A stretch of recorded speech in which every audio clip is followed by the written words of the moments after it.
हमारा NPO.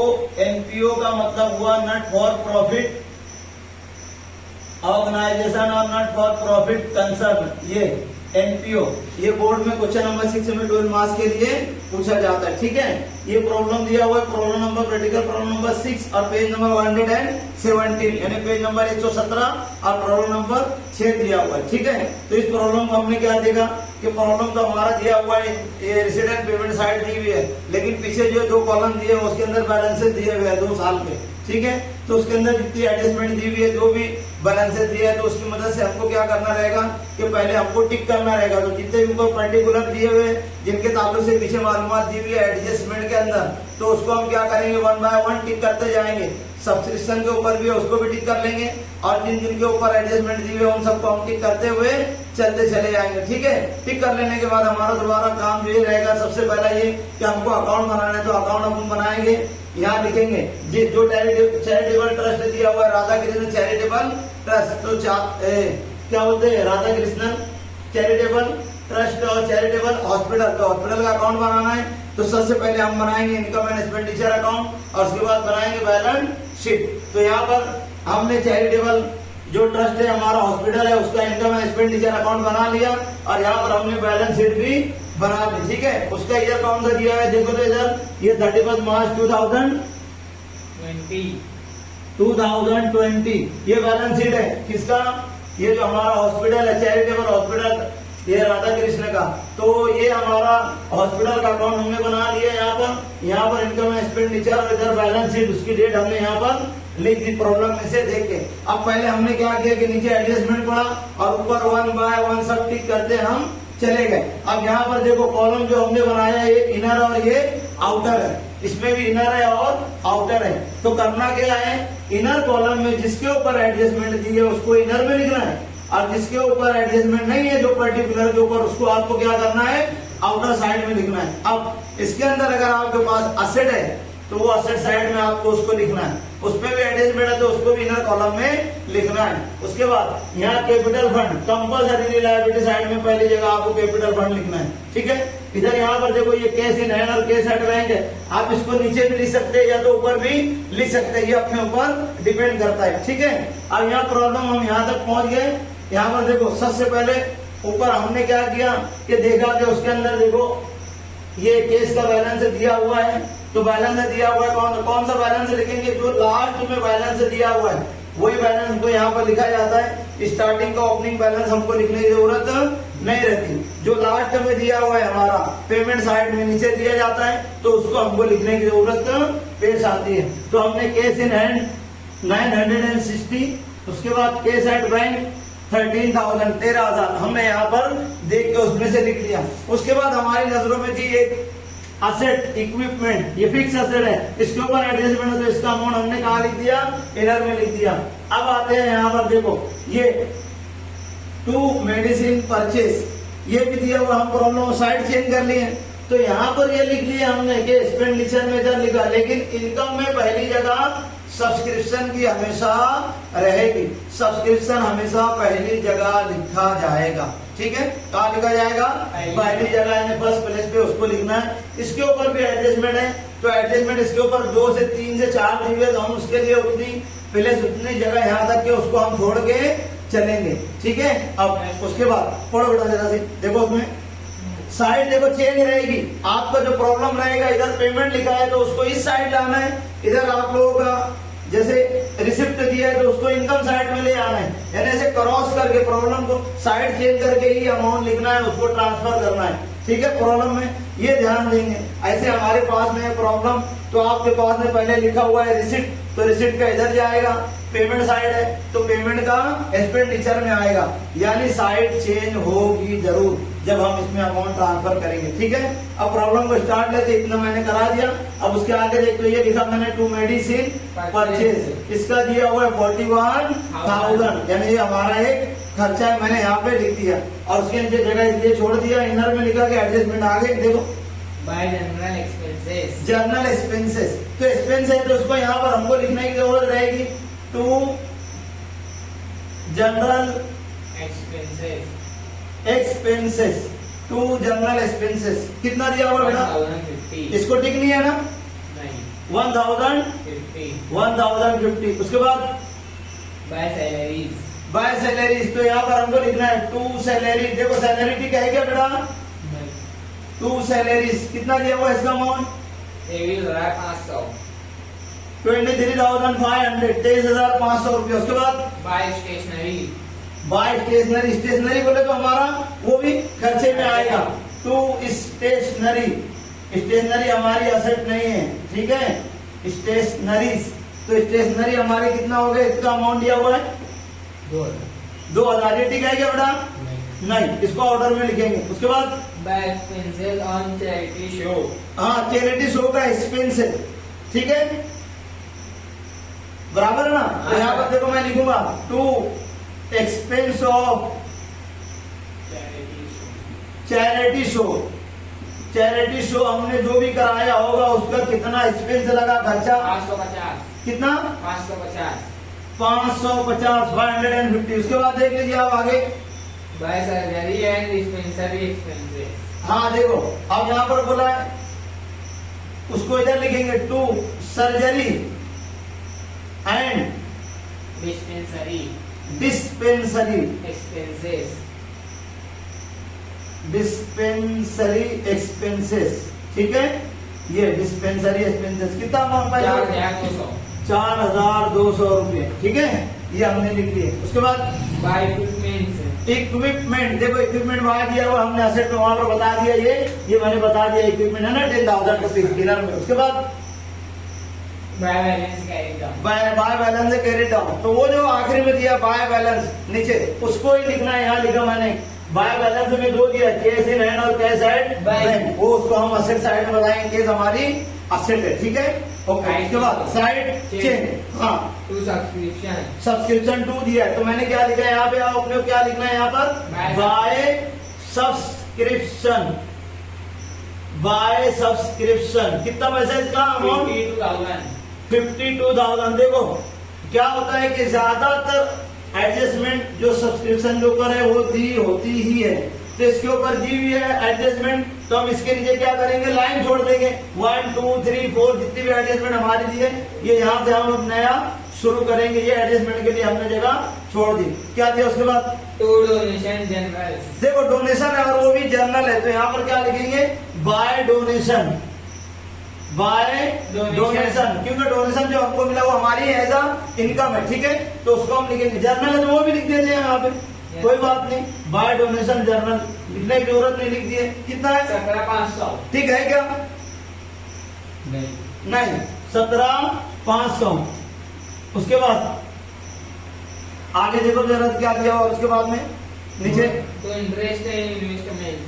To interest on Investment. Investment, तो यहाँ पर मैं लिखता हूँ बाय इंटरेस्ट ऑन इन्वेस्टमेंट, ठीक है बेटा। Yes sir. देखो ये इंटरेस्ट ऑन इन्वेस्टमेंट, इसके ऊपर टिक तो नहीं दिया हुआ है ना, है, ठीक है, इसका पैसा, हाँ, कितना पैसा दिया हुआ है, 10,000. 10,000 है। इसको मैं इनर में लिख लेता हूँ, देखता हूँ इसके ऊपर कौन सा एडजस्टमेंट है, क्योंकि इसको टिक कर लिया हमने। उसके बाद To proceeds of charity show. हाँ, to proceeds of charity show, charity show के अंदर जो भी हमको प्रोसीड हुआ, जो पैसा मिला वो, तो यहाँ पर लिखेंगे, देखो ये जगह छोड़ के, by proceed From charity show. From Charity show. Charity show, from charity show, charity show से हमको जो भी मिला, ठीक है, वो हमारी इनकम। 8,530. हाँ, ठीक नहीं है ना बेटा, नहीं सर। 8,530। उसके बाद क्या दिया हुआ है देखो तो, 8. हाँ, हो गया इतना। अब आप कहाँ जाएंगे, मेरी बात सुनेंगे, यहाँ तक अगर हम आ गए हैं तो हमको क्या करना है, अब इसके बाद एडजस्टमेंट की जरूरत रहेगी, Yes sir. ठीक है। अब हम क्या कर सकते हैं, अब इसको थोड़ा पॉज करते हुए, बात हमारी चली थी सब्सक्रिप्शन की, ठीक है, तो हम सबसे पहले क्या करेंगे कि हमारा जो प्रॉब्लम में दिया हुआ है रेसिडेंट पेमेंट अकाउंट में, तो हमारा जो रिसिप्ट साइड है वहाँ देखो आपको सब्सक्रिप्शन दिया हुआ है कि ये क्या है कि हमारा जो स्टूडेंट है, ये सॉरी जितने मेंबर लोग हैं चैरिटेबल ट्रस्ट के, तो ये लोग जो भी यानी to be continue as a membership they are making the payment of some amount that's known as the subscription, तो इसी को सब्सक्रिप्शन कहा जाता है, ठीक है। तो ये सब्सक्रिप्शन है हमारा, हमने लिख लिया बाय सब्सक्रिप्शन कितना 52,000 52,000 रुपीज। अब एडजस्टमेंट के अंदर आप जाएंगे तो 2 कॉलम आपको नजर आ रहे हैं। देखो पेज के अंदर कितने कॉलम है, 2 कॉलम आपको नजर आ रहे हैं। तो ये 2 कॉलम में पहले साल में दिया हुआ है 2019 का, अब दूसरे कॉलम में कितना दिया है 2020 दिया हुआ है। तो पहला जो है लास्ट ईयर है, प्रीवियस ईयर है, और उधर का जो है वो करंट ईयर है। ठीक है, तो ये दोनों दिया हुआ है। तो इसके अंदर रूल ये रहता है कि अगर करंट ईयर का जो इफेक्ट है हमारा जैसे आउटस्टैंडिंग है तो प्लस कर देंगे, लेकिन अगर वो लास्ट ईयर का है तो उसको माइनस कर देंगे। ठीक है, इसी तरह एडवांस का भी रहेगा। प्रीपेड एडवांस हमेशा लेस होता, लेकिन अगर करंट ईयर का है तो लेस होगा, लेकिन लास्ट ईयर का है तो ऐड हो जाएगा। तो हम इसमें देखते हैं कि यहाँ दिया हुआ है रिसीव्ड इन एडवांस, दिया हुआ उसके अंदर सब्सक्रिप्शन रिसीव्ड इन एडवांस, ये लास्ट ईयर का, यानी पहले कॉलम में अमाउंट कितना दिया हुआ है 2019 वाले में 310, ये देखो यहाँ पर 600 रुपया दिया हुआ है पहले कॉलम में, कितना है 600। तो ये 600 क्या है, ये लास्ट ईयर का रिसीव्ड इन एडवांस है। तो लास्ट ईयर का एडवांस, अगर एडवांस है तो हमेशा माइनस होता, लेकिन ये लास्ट ईयर का दिया हुआ है इसलिए इफेक्ट चेंज हो जाएगा, इसको प्लस करेंगे। तो यहाँ लिखेंगे add received in advance last year subscription, तो 600 रुपया इसके अंदर हम प्लस करेंगे, हमने यहाँ पर प्लस कर दिया। अब उसके बाद हमको क्या देखना है कि उसके सामने देखो बाजू कॉलम में, यानी करंट ईयर वाले में देखो क्या दिया हुआ है रिसीव्ड इन एडवांस, लिखा हुआ है रिसीव्ड इन एडवांस। तो रिसीव्ड इन एडवांस का पैसा दिया हुआ है 150 रुपया, तो अब ये करंट ईयर का है यहाँ पर हमारा। ठीक है, तो वो माइनस ही होगा क्योंकि करंट ईयर बोले तो ये एडवांस में आ गया, इसको प्रीपेड ही बोल सकते हैं, लेकिन ये एडवांस में आ गया हमारे पास, तो इसको माइनस करना है क्योंकि ये वापस देना भी पड़ सकता है, ऐसा हो सकता है जेट्स में भी। तो इसको क्या करेंगे माइनस 150 रुपये यहाँ से हमने कर दिया। टोटल अमाउंट हो गया हमारा 52,450, 52,450।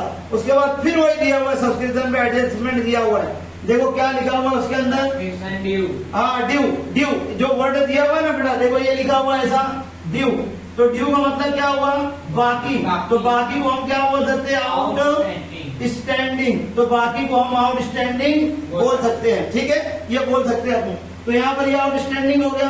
तो अब आउट स्टैंडिंग क्या रहता, करंट ईयर का ऐड, तो करंट ईयर का हमारा देख लो पहले कितना दिया हुआ है करंट ईयर का 350, यानी दूसरे कॉलम में दिए 20 वाले में, तो लिखेंगे add out standing current year, plus करेंगे 350, इसमें प्लस कर दिए हो गया 52,800। ठीक है, अब एक और दिया उसमें देखो लास्ट ईयर का दिया हुआ है इधर, कितना पैसा दिया हुआ उसमें 310, तो वो दिया हुआ है आउटस्टैंडिंग, जबकि आउटस्टैंडिंग प्लस होना चाहिए, लेकिन ये लास्ट ईयर का तो इफेक्ट चेंज हो जाएगा, वो माइनस हो जाएगा। तो हमने माइनस कर दिया इसमें 310 रुपया माइनस, यानी 52,800 में से माइनस 310, ये हमने लेस कर दिया। इतना पूरा ऐड लेस कर लेने के बाद हमारा अमाउंट कितना बाहर आएगा, यहाँ 52,490, यानी 52,450। अब आप लोग बोलेंगे कि सर इसमें से कौन सा इफेक्ट तो बैलेंस शीट में जाएगा, तो जो करंट ईयर का है सिर्फ वही जाएगा।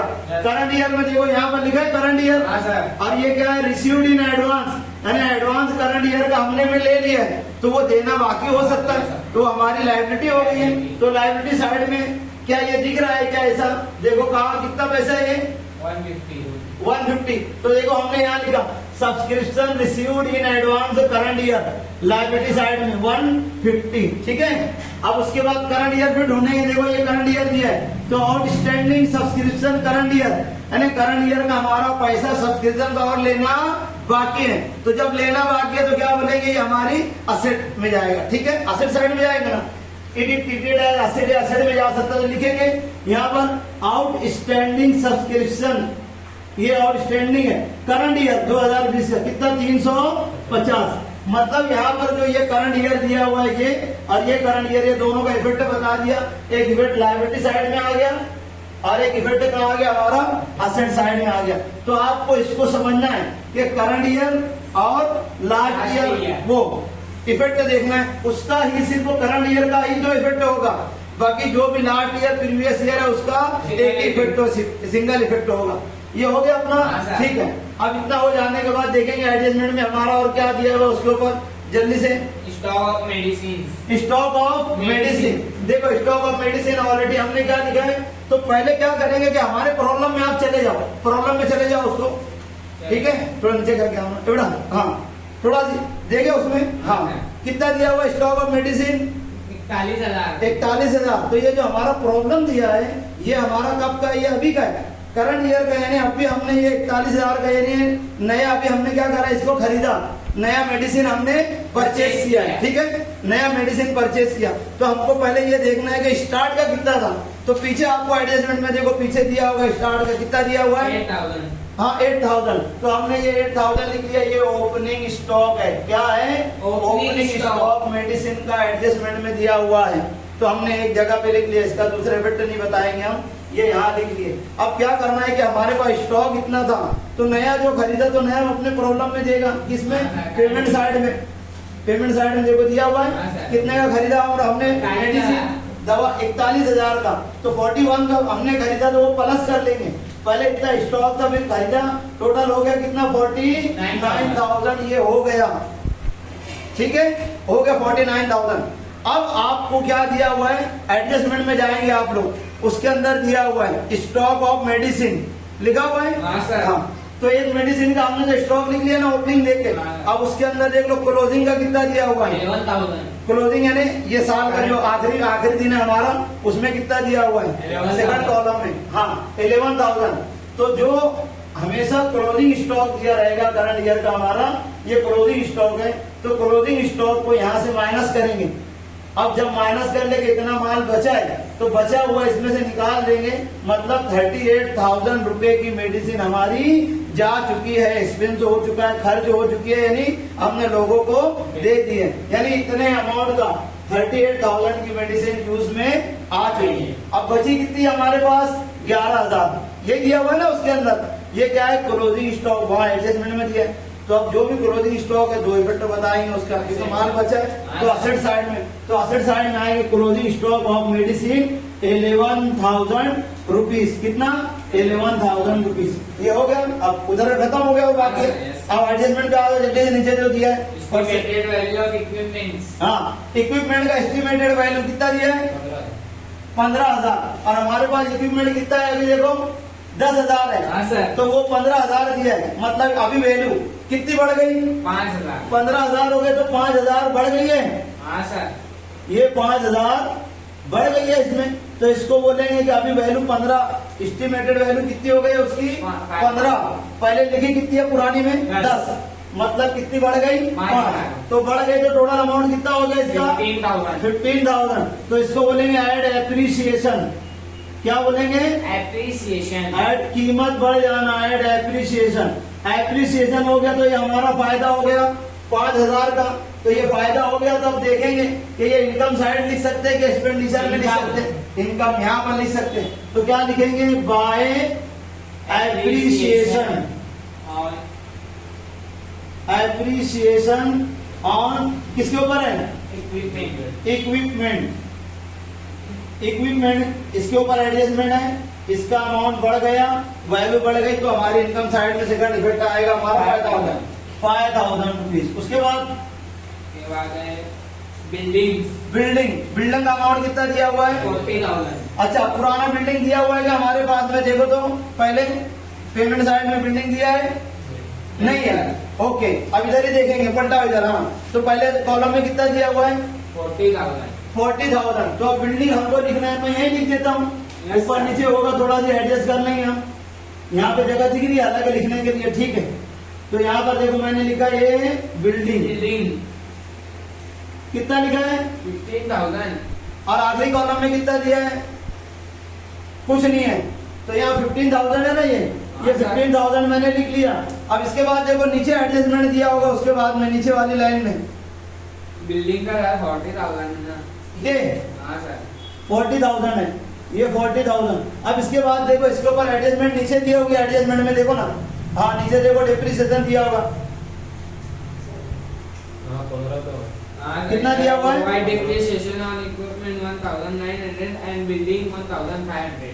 1,500 यही बोला है ना, 1,500। अच्छा, इक्विपमेंट के ऊपर भी एडजस्टमेंट, ये इसके ऊपर एक मिनट ना, सॉरी, ये 15,000 हो गया। अब इसके ऊपर डिप्रिसिएशन कितना बोला है? लेस, हाँ लेस डिप्रिसिएशन कितना बोला है? 1,900।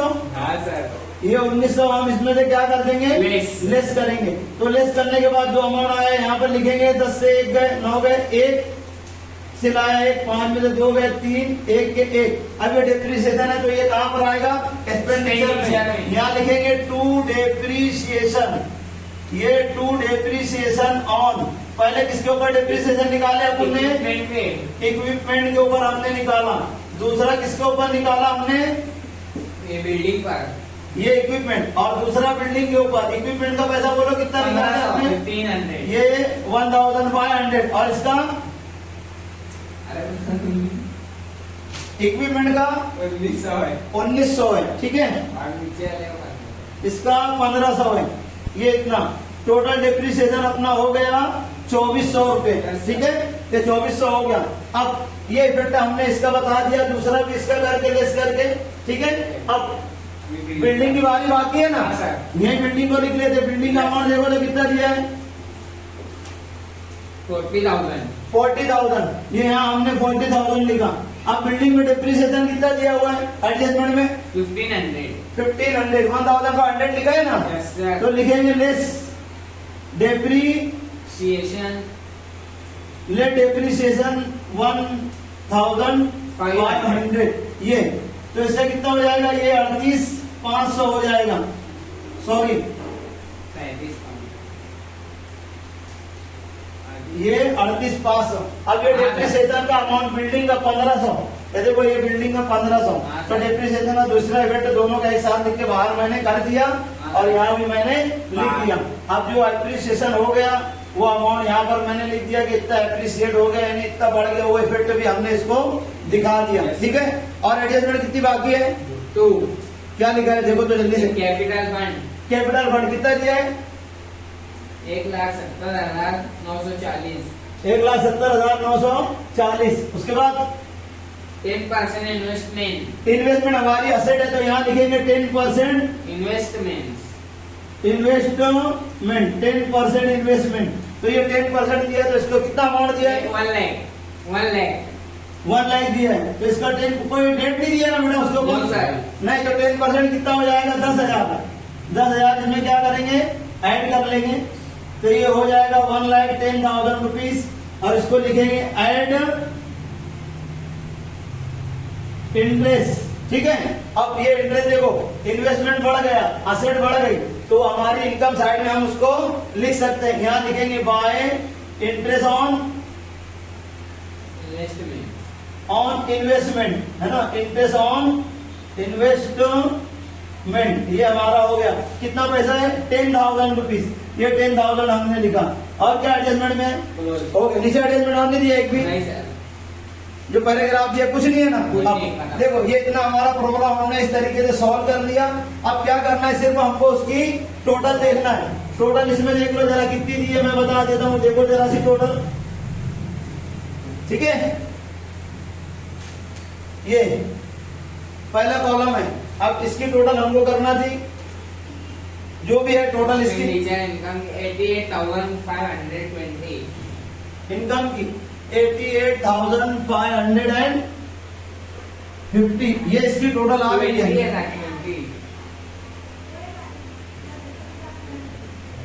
88,520। अब ये जो टोटल है ना पूरी हमारी, ये इसमें से हमको क्या करना है, लेस करना है। तो अब इसकी टोटल हमको थोड़ा सी देखना पड़ेगा। इसकी टोटल अगर हम निकालेंगे, माइनस करेंगे इसमें से, तो कितना अमाउंट बचेगा। यहाँ पे देखो तो जरा सी, यहाँ सरप्लस में यहाँ कितना बचा है, 15,820 ये बचेगा। तो इसको हम बोलेंगे टू सरप्लस। इसमें से ये पूरी टोटल निकाल दिया हमने, तो ये अमाउंट बचा 15,800 टू सरप्लस। इसको बोलेंगे एक्सेस ऑफ इनकम और एक्सपेंडिचर। इनकम और एक्सपेंडिचर। ये अब ये तो सरप्लस रहता है, यहाँ पर ऐड हो जाता है। इसको लिखेंगे ऐड सरप्लस। ये सरप्लस 15,820। ये इसको हम बाहर लिखेंगे 6 1,86,760, ठीक है। अब Yes, sir. ये जो टोटल हमको देखना है, इधर की टोटल देख लो तो कितनी आ रही है, 1,86,000, 910 है ना। हाँ एक मिनट, अमाउंट जरा टोटल हमने किया था वो जो बोलो जरा जी, 1,86,910 1,86,910, और इधर का भी वही है सर 1,86,910, 910 ठीक है। इस तरीके से हमारा प्रॉब्लम हमने क्या कर लिया, टैली कर लिया। आपको ध्यान देना, ठीक है। थैंक यू, इसको शेयर करें ज्यादा से ज्यादा।